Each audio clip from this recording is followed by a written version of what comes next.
산 낮은 지역에 곳곳에 진달래가 피었습니다.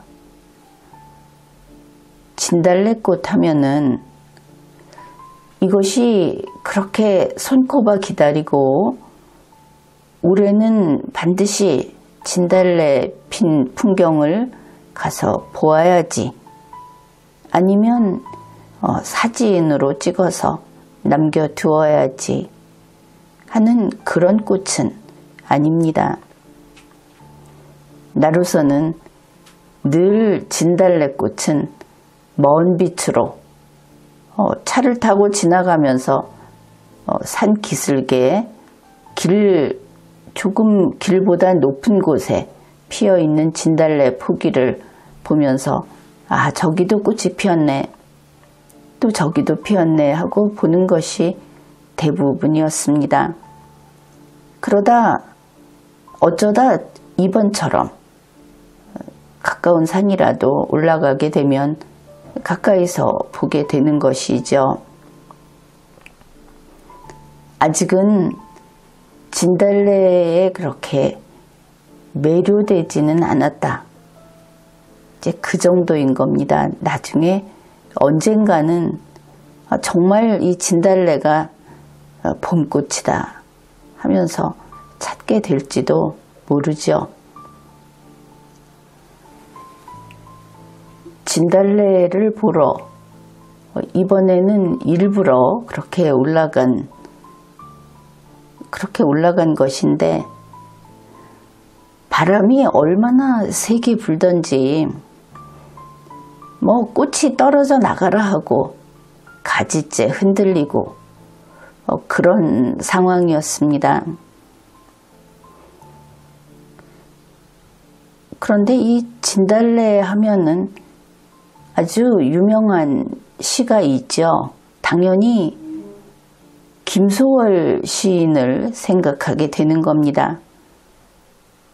학교 때도 배운 그런 시고, 또 지금도 찾아보면 곳곳에서 김소월 시 진달래꽃을 이야기합니다.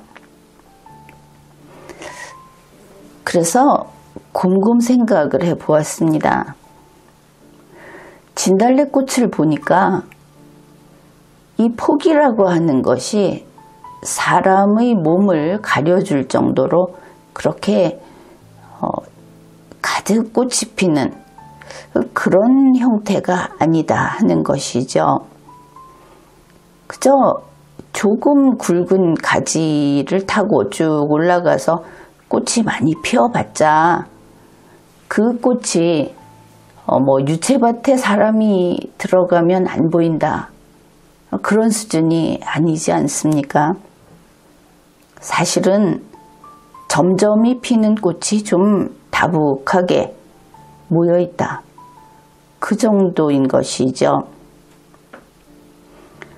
그리고 생각을 해보면 옛 시나 또 문장에서 진달래꽃을 좀 따다가 화전을 부쳐 먹으면서 봄놀이를 즐겼다. 그것이 배부르도록 먹는 식사용은 아니었죠. 그런 이야기가 나오거나, 아니면은 아이들이 진달래꽃을 한 가지, 작게 한 가지 꺾어서 머리에 꽂고 좋아했다, 이런 글을 보았습니다. 그러면은 우리 선대 사람들, 이 김소월이라는 시인은 거의 100년 전 사람이 아닙니까? 그가 활동했던 시기를 보면은 그 100년은 참 길지요. 우리는 똑같은 이야기를 해도 그 시대에는 어떤 향을 느끼고 어떤 음색을 즐기고 그리고 그 표현들이 과연 오늘 우리가 이해하는 그것인가? 이것이 좀 불분명합니다. 사는 시대가 다르니까. 그래서 진달래꽃을 보면서 김소월의 진달래꽃이라는 시를 생각하게 됐습니다. 생각이 좀 건너뛴 것이죠. 진달래꽃 시는 여러분이 다 기억하고 있을 텐데 한번 소개를 하겠습니다. 나 보기가 역겨워 가실 때에는 말없이 고히 보내드리우리다. 영변의 약산 진달래꽃 아름 따다 가실 길에 뿌리우리다. 가시는 걸음걸음 놓인 그 꽃을 사뿐히 들여밟고 가시옵소서. 나 보기가 역겨워 가실 때에는 죽어도 아니 눈물 흘리우리다. 이 시를 보면서 이미 교과서 그 참고서에서는 아예 답이 정해져 있죠. 이 글쓴이의 그 심정이 불타는 듯한 원망이 서려 있다. 이렇게 답이 정해져 있습니다. 그런데 시라는 것이 읽는 사람에 따라 다른 거 아니겠습니까? 이 시를 요즘처럼 흥정이 아주 극도로 흥정의 기교가 발달한 시대를 바탕으로 본다면 이렇게 볼 수도 있지 않겠습니까? 일단 한번 사귀어보자. 내가 싫어서 간다면 곱게 보내줄게. 이런 어떤 거래 조건이 될 수도 있습니다. 100년 전 사랑이라고 해서 대뜸 영원한 사랑을 약속하는 것은 아닐 테니까 이런 생각도 가능하죠. 내가 김소월 시집을 본 것은 나는 원래 이런 좀 낯간지러운 시를 좋아해 본 적이 별로 없습니다. 그런데 어릴 때 우리 집 책꽂이 한쪽에 누가 보던 것인지 모르는데 아주 손때가 많이 묻은 김소월 시집이 있었습니다. 그 시집을 펼쳤을 때 가장 기억에 남는 것이 왕십리라는 시였던 것 같습니다. 그때 보면서 이게 무슨 시라고 썼지? 인생을 잘 몰라서 너무 짧고 간단하게 써놓은 것을 보고 말을 하다가 마는 것인가 그런 느낌을 받았던 그게 김소월 시집에 대한 기억입니다. 또 있었습니다. 그 시집 안에 보면은 누군가가 책갈피마다 진달래꽃을 넣어놔서 내가 그 책을 펼쳤을 때는 바싹 마른 아주 얇은 진달래꽃이 거기에 끼어 있었습니다. 그런데 아이들이 원래 그렇죠. 책을 펼쳐서 보면서 그 진달래꽃을 부서뜨렸습니다. 얇고 바삭바삭하니까. 그랬던 것들, 꽃이 부서졌네 이렇게 이야기를 했죠. 그런 일로 아무도 나무라지도 않았고 또 그것을 숨기지도 않았습니다. 그냥 그런 사건이 기억이 난다 하는 것입니다. 학생 때 공부하면서 이 김소월 시를 감상하고 분석하고 시험을 봐야 하니까 그런 걸 하면서 내가 친구들에게 좀 농담을 했던 것도 역시 김소월 씨하고 관련해서 생각나는 것이 있는데 바로 이 대목입니다. 진달래꽃인데 나보기가 엮여 가실 때에는 그 가시는 걸음걸음 놓인 그 꽃을 사뿐히 들여밟고 가시옵소서 이 부분을 바꿔가지고 가시는 걸음걸음 그 발걸음에는 도끼로 자욱마다 파내버리겠다 이렇게 말을 바꿔가지고 작구를 맞춰가면서 친구들에게 이야기를 한 적이 있습니다.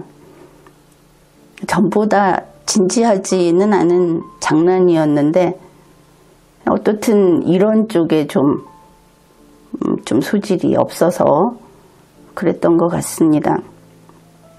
이번에도 이 진달래꽃을 보면서 자연스럽게 김소월의 진달래꽃이라는 시를 생각해냈고 그리고 또 의문이 생긴 것이죠.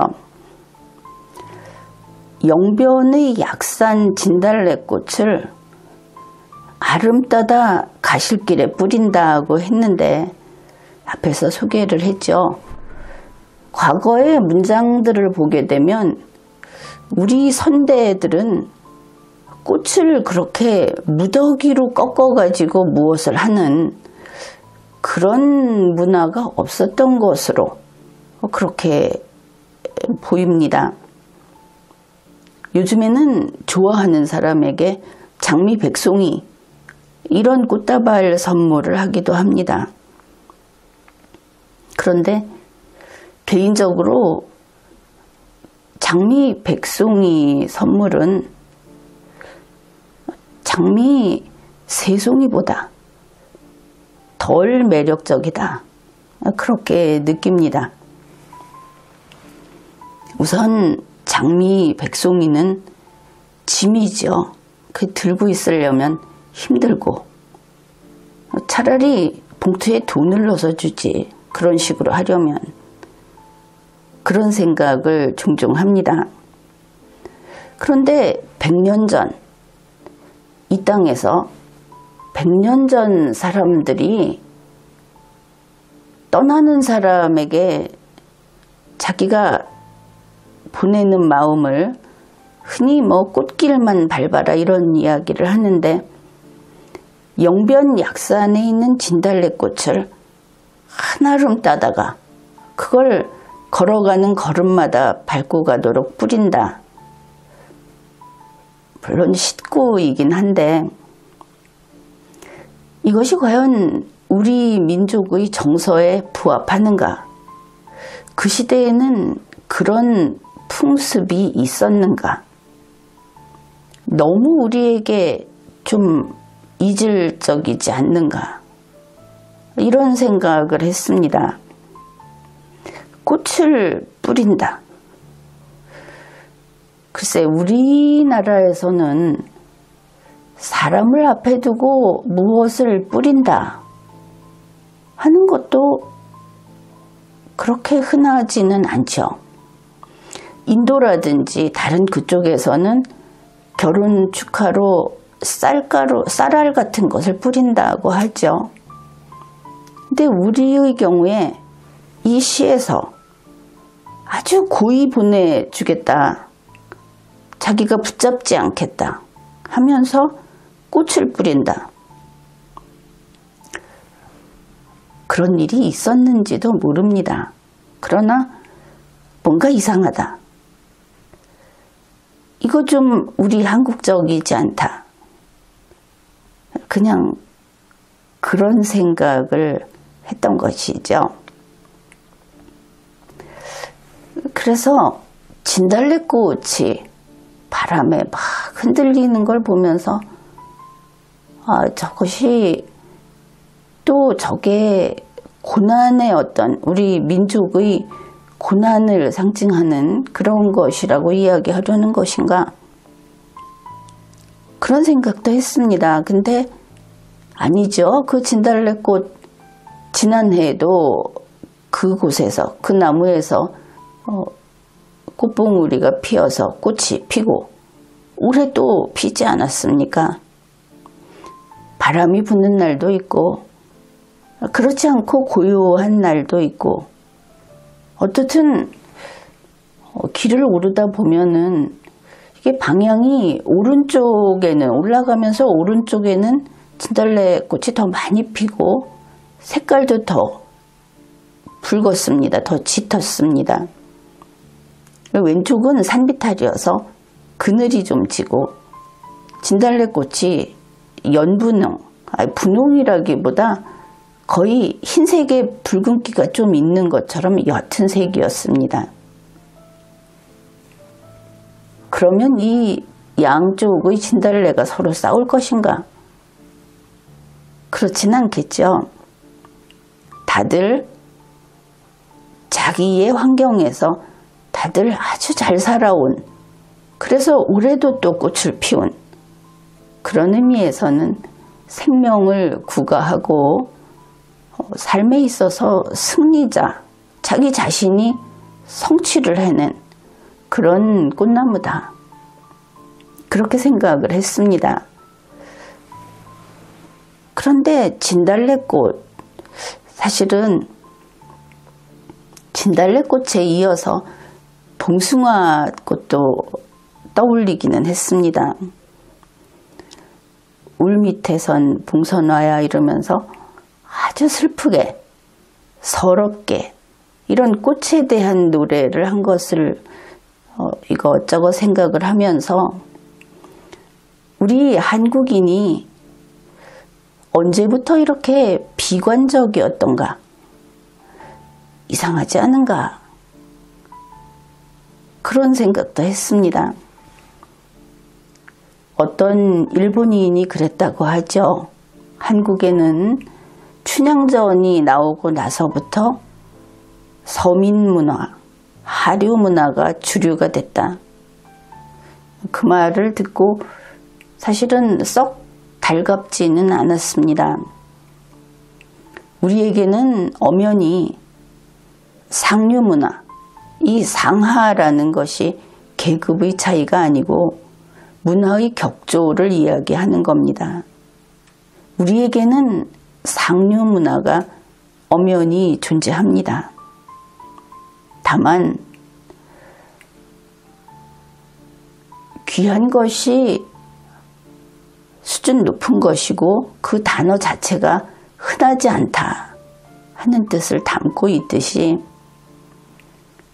흔한 것이 주류가 됐다고 이야기하는 그 기준에 문제가 있는 것이 아니냐, 이런 차원의 이야기인 것이죠.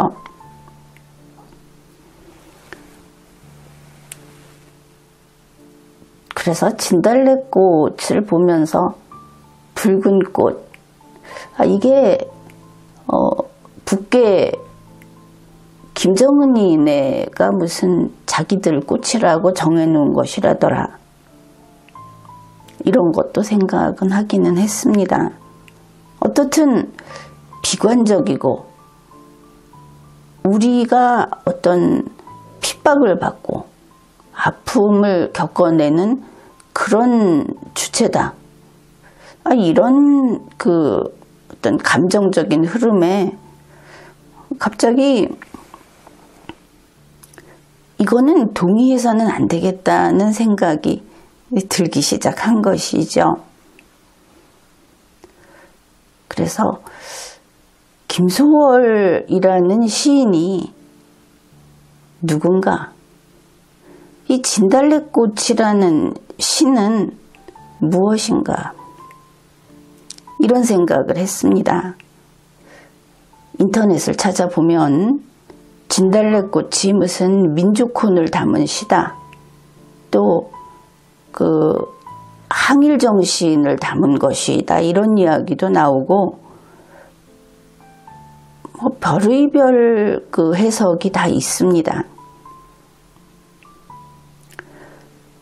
그러면 남들이 그렇게 생각할 수 있죠. 뭐 학원 강의를 하는 사람도 그렇게 할 수 있고, 국어 선생님이라든지 또 시를 쓰거나 시를 연구하는 사람들이 그럴 수 있습니다. 물론 우리 자신도 또다시 이것을 가지고 논리를 펼 수 있는 겁니다. 그렇죠. 우리가 해석도 다르게 할 수 있고. 그런데 그렇게 하기 위해서는 어느 정도 자료를 찾고 확인할 필요가 있겠죠. 그래서 먼저 찾아봤습니다. 김소월이 누군지 예전의 자료부터 차근차근 찾아보았는데, 김소월 시인은 이름이 김정식이라고 하고, 사실 예전의 데이터베이스를 찾아보면 이 사람이 살아있던 시대인 1920년대에 김정식으로 찾으면 오히려 검색이 거의 안 됩니다. 거의 알려지지 않았다 하는 것이죠. 이상하다. 이 사람이 지금 보면 이렇게 유명한데 어찌해서 그랬을까? 소월이라고 하는 이름을 붙여서 김소월로 찾으면 제법 나오죠. 그런데 좀 새로운 사실을 발견했습니다. 김소월 씨는 민요 시인이다. 우리 국민들은 아마 민족 시인이다. 이쪽이 더 익숙할지도 모릅니다. 그리고 우리가 시하면은 그 시에 어떤 개인적인 철학이나 사상, 또 독특한 사건들, 거기에 대한 감상, 이런 게 담겨 있다고 생각을 하죠. 김소월 시인이 민족 시인이고 저항 시인이다. 그렇게 이야기를 한다면 그의 시에는 분명히 그런 철학이 들어있어야 하겠죠. 그냥 이번에는 들어있는 것이라고 치자, 이렇게 해석을 하는 것은 무리다. 그렇게 봅니다. 우선 한 가지는 그겁니다. 민요 시인이었구나. 이 민요라고 할 때 요라는 것은 노래라는 뜻입니다. 그러고 보면 이제 여러분도 그랬구나 할지도 모릅니다. 우리가 잘 알고 있는 노래 중에 부모라는 노래가 있죠. 묻지도 말아라, 부모가 되어 보면 알게 되리라, 이런 비슷한 거 있지 않습니까? 그것도 김소월 시인의 시가 노랫말로 들어간 것이고, 이 진달래꽃이라는 그 노랫말도 노래가 있습니다. 최근에 만든 거는 물론이지만 그 당시 좀 과거에 이것은 찾아보니까 1958년쯤 그쯤에 이미 나왔다 하는 노래가 인터넷에서 찾아서 들어볼 수가 있었습니다. 나머지 시들은 1990년대, 우리나라에서는 한 70년대 후반부터 김소월을 이제 요즘 말로 띄운다고 하죠. 그러면서 집중적으로 그의 시를 가지고 이제 가곡에 가사를 붙이고, 그리고 90년대 이후에는 이 사람이 민족시인, 저항시인 이런 식으로 돼서 이 사람의 시를 갖고 노랫말로 많이 썼습니다. 근데 그것은 결국 20세기의 시대 풍조다. 또 하나의 시대 풍조다. 이렇게 보면 될 것이고, 20세기 후반부가 되겠죠. 이 시인이 살고 있던 100년 전, 그때도 그는 민요 시인이었다.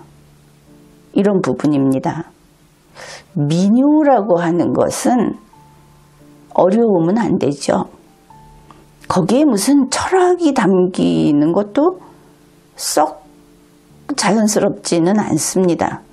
민요라고 하는 것이 대부분 한 1940년대 그 무렵에 나온 그 비평이라든지 이런 것을 보면 대부분 그렇습니다.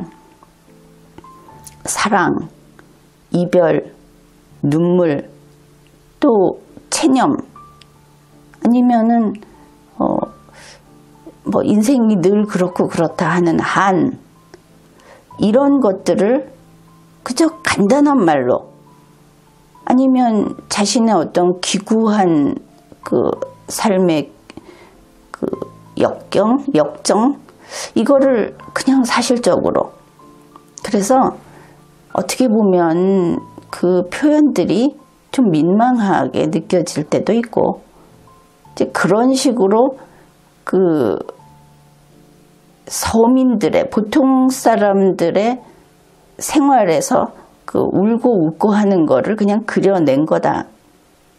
그게 민요가 되겠죠. 김소월 시를 보면, 내가 처음에 그 왕십리라는 것을 보면서 어릴 때는 도무지 이해할 수가 없었습니다. 말을 하다만, 단어만 좀 나열한 이런 느낌이어서 그랬는데, 그런 식의 시들이 많은 것이죠. 그것도 대략 1922년에서 1924년, 25년까지도 가는데, 그건 뭐 좀 모아서 이렇게 나간 것 같고, 그 기간에 무더기로 시가 쓰여졌다, 발표됐다 하는 겁니다. 그게 다 민요시라는 것이죠. 다시 살펴보면, 이게 지금 우리에게 남아있지 않아서 그런데, 그 당시에 노랫말로 쓰였을 것이고, 쓰였다는 것도 좀 찾아보기는 했는데, 노래를 찾을 수가 없습니다. 아무튼 민요 시인이다. 그리고 1902년에 태어나서 33세, 1934년 말에 사망했죠. 그런데 이 시를 쓰는 세계, 우리나라에서 그쪽에서 김소월 시인도 어느 일정한 시기부터 갑자기 그 투쟁하고 저항하는 시인으로 되면서 부각이 됐습니다. 물론 민요 시인으로서 널리 그 사람의 시가 노래로 불리워지고 있고, 그만큼 우리 그 한국인들이 사랑했던 민요 시인인 것은 분명하죠. 그런데 이 사람에 대한 우리가 실제로 확인할 수 있는 것이 참 없다 하는 시인으로도 유명합니다.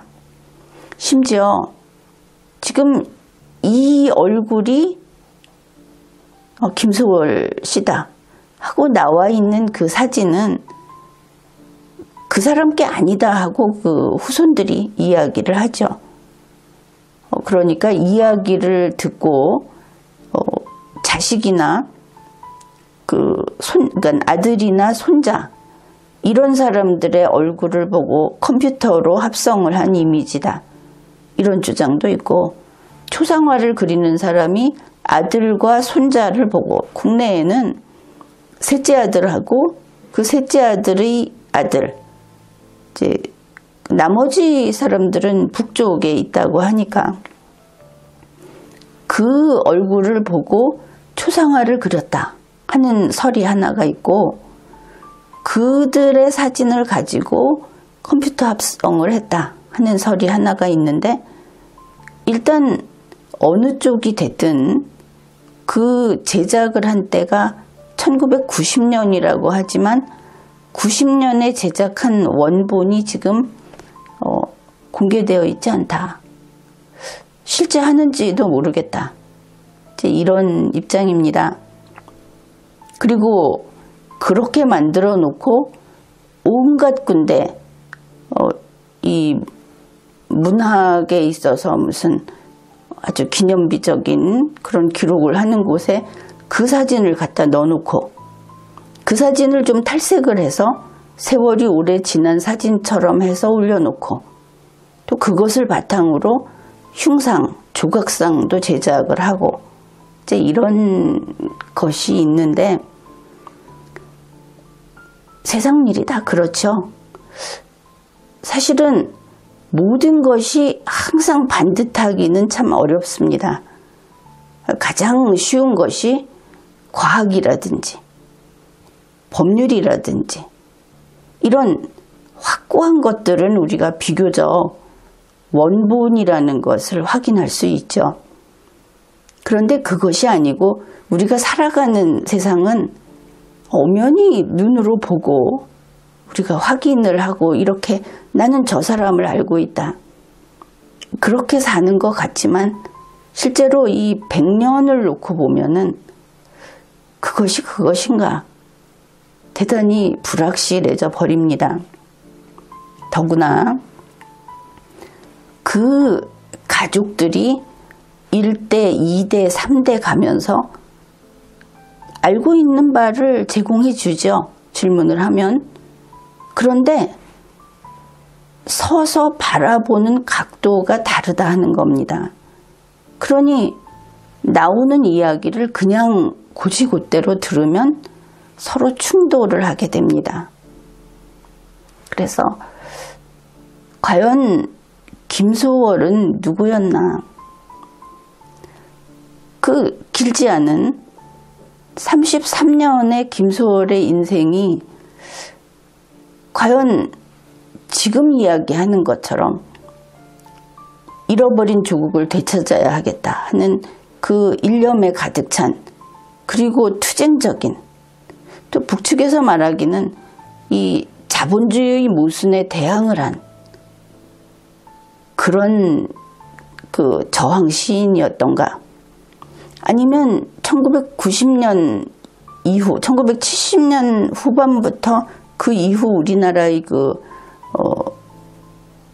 문인들이 이 사람을 내세우면서 이야기했던 소위 그 집안의 뭐 남로당 계열이라는 것까지도 그 혈통의 순수성 이런 것으로 이야기를 하는데 과연 그런 의미의 저항 시인이었는가?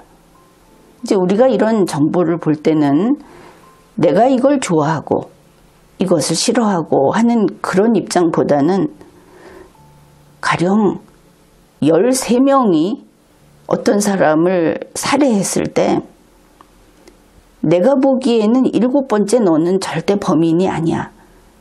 이런 마음으로 자료를 찾게 되면 대부분은 오판하게 되죠. 한 명도 범인이 아니다 하면은 시체가 있으니까 그것은 말이 안 될 겁니다. 그런데 범인은 반드시 한 명이어야 한다 든지 너는 범인이 아니어야 한다 든지 하는 마음을 가지고 보는 것은 정보를 이해하고 분석하고 하는 자세가 잘못된 겁니다. 주는 대로 보는 것이죠. 나타난 대로 보고 그것이 비논리적이면 아, 당신과 당신은 다른 주장을 하는구나. 내가 지금 찾고자 하는 거는 이쪽이다 하고 자신의 그 방향을 분명하게 놓치지 않고서 상대방의 이야기를 다 경청해야 하는 것이죠. 그리고 나중에 그것이 쌓이면 논리적으로 어긋난 것은 확실하게 떨어져 나갑니다. 그래서 진달래와 김소월 그리고는 이제 글 읽기, 자료 읽기 이쪽으로 들어가 보려고 합니다. 그 이야기는 다음에 이어서 계속 하기로 하죠. 재미가 있을 겁니다. 그리고 유익하기도 할 겁니다. 지금까지 리걸마인드 연구소였습니다.